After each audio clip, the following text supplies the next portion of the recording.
రాజమండ్రిలో ప్రతిష్టాత్మకంగా జరగబోయే గోదావరి పుష్కరాల ముందస్తు ఏర్పాట్లలో భాగంగా AP deputy CM Pawan Kalyan రెండో రోజు క్షేత్రస్థాయిలో పర్యటించారు. తూర్పుగోదావరి జిల్లా వెంకటనగరం వద్ద ఆంధ్ర పేపర్ మిల్స్ నుంచి వస్తున్న పారిశ్రామిక వ్యర్థాలు గోదావరి నదిలో కలుస్తున్న ప్రాంతాన్ని పవన్ కళ్యాణ్ స్వయంగా పరిశీలించారు. దశాబ్దాలుగా నదిని పట్టి పీడిస్తున్న ఈ కాలుష్య సమస్యపై ఆయన తీవ్ర అసంతృప్తి, ఆగ్రహం వ్యక్తం చేశారు. పుణ్యస్థానాలు పుష్కరాలకు అందరూ వచ్చినప్పుడు the believe it is not polluted. ఇక్కడ నాకు పుణ్యం వస్తో లేదో నాకు తెలియదు, కానీ ఈ నీళ్ళతో చేస్తే మనకు ఖచ్చితంగా రోగాలు అయితే వస్తాయి.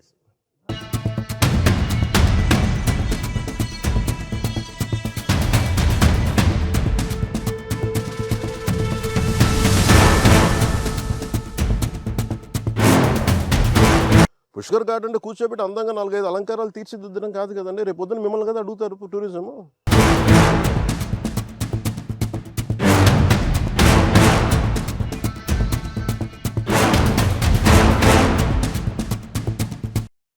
ఇది ఎప్పుడు రోజు ఇంతే అంటే రోజు ఇంతే ఉంటుందా? పీక్ టైమ్స్ ఎప్పుడు దీనికి?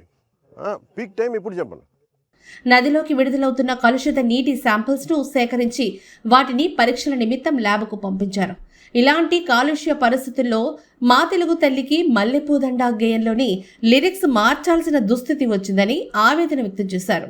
గోదావరి కృష్ణమ్మల గలగలలు అని పాడుకోవడం ఇప్పుడు గతమైపోయిందని, నదుల దుస్థితిని చూసి ఇప్పుడు గోదావరి కృష్ణమ్మ వెలవెల అని పాడుకోవాల్సిన పరిస్థితి వచ్చిందని తీవ్రంగా మండిపడ్డారు.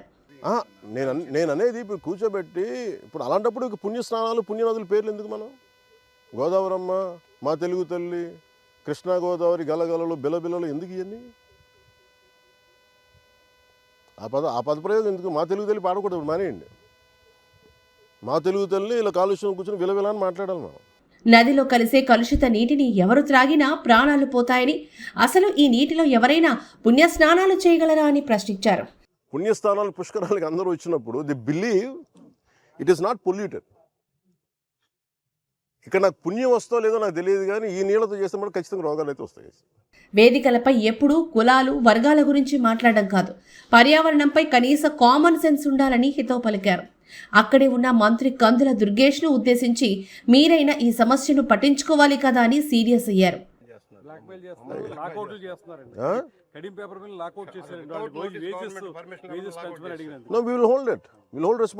మీరు అలా కూర్చోబెట్టి మాట్లాడితే మేము మాట్లాడతాం.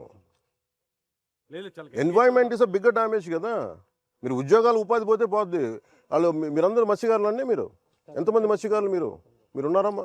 ఇందాక మీరేం చేస్తారు ఇక్కడ? గ్రామస్తుల్లో మీరు ఇక్కడ ఇప్పుడు నీళ్లు తాగుతారు. మీరు తెలుసు, ఏలూరులో మీకు తెలుసు ఎంతమంది చచ్చిపోయారు. ఎంతసేపు మీరు కులాల గురించి మాట్లాడటం, వర్గాల గురించి మాట్లాడడం తప్ప బేసిక్ కామన్ సెన్స్ అందరికీ ఇక్కడ కూర్చోబెట్టి ఎవరి దాకా అందరూ పోతారు కదా. అది ఇక్కడ కూర్చొని పుణ్యస్నానాలు చేస్తారు. ఇక్కడ నో యుద్ధాలు అవసరం లేదు. It should be you are a minister, you are a cabinet minister, you have the responsibility.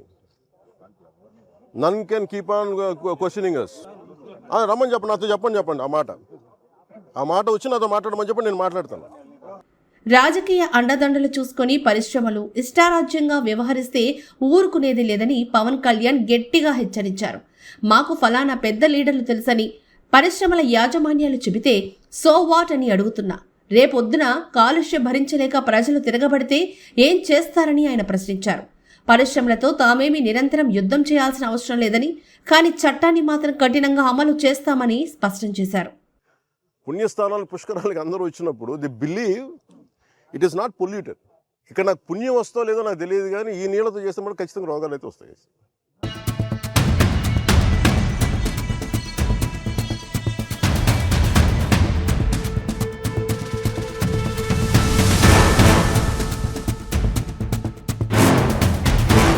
Pushkar ghat అంటే కూర్చోబెట్టి అందంగా 4-5 అలంకారాలు తీర్చిదిద్దడం కాదు కదండి. రేపు పొద్దున్న మిమ్మల్ని కదా అడుగుతారు టూరిజము.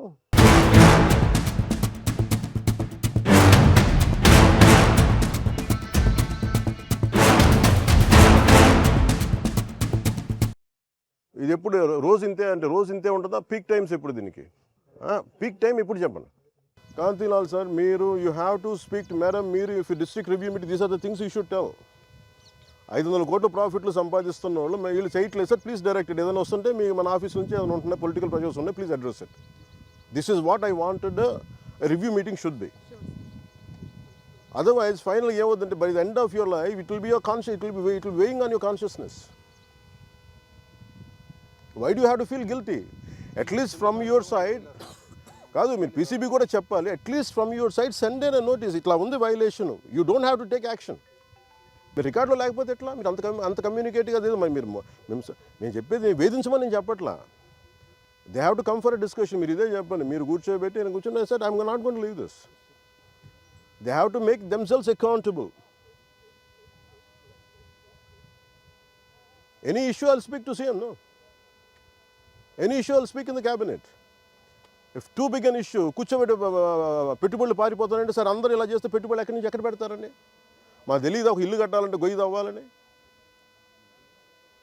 మరీ కూర్చోబెట్టి కథలు చెప్తారు అందరూ.